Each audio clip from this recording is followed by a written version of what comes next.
24 hours in Baguio City. Isang araw lang pero punong-puno ng memories. Mula Pasay, bumiyahe kami ng halos 6 na oras via Victory Liner.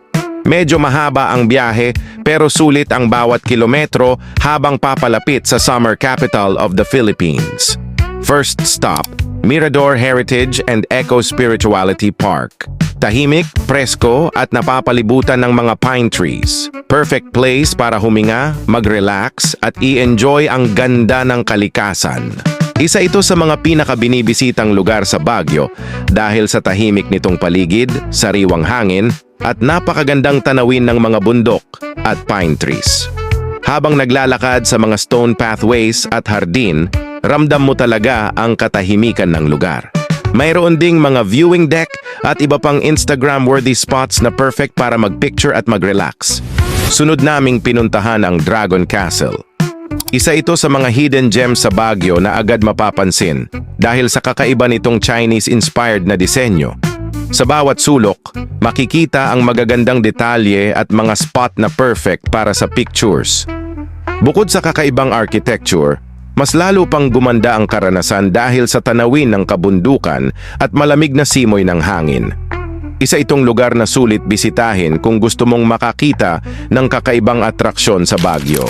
Pagkatapos nagtungo kami sa Burnham Park, isa sa mga pinakasikat at pinakapaboritong pasyalan sa Baguio. Dito, pwede kang maglakad, mag-relax at namnamin ang malamig na simoy ng hangin. Marami ring pwedeng gawin tulad ng boating, pagbibisikleta at syempre, pagkuha ng mga larawan sa napakagandang paligid. Kahit simpleng pagupo lang habang pinagmamasdan ng parke, ramdam mo ang payapang ambience na talagang babalikan mo.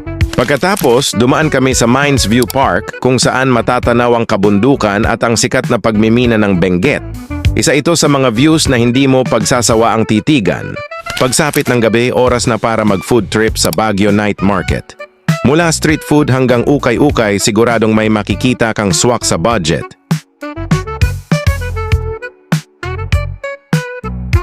Bago matapos ang araw, nag-relax muna kami sa SM Baguio, ang mall na may open-air views at malamig na simoy ng hangin.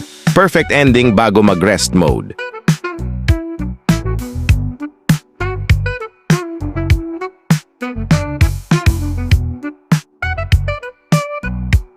At habang nagpapahinga nga kami ay may pa-fireworks display.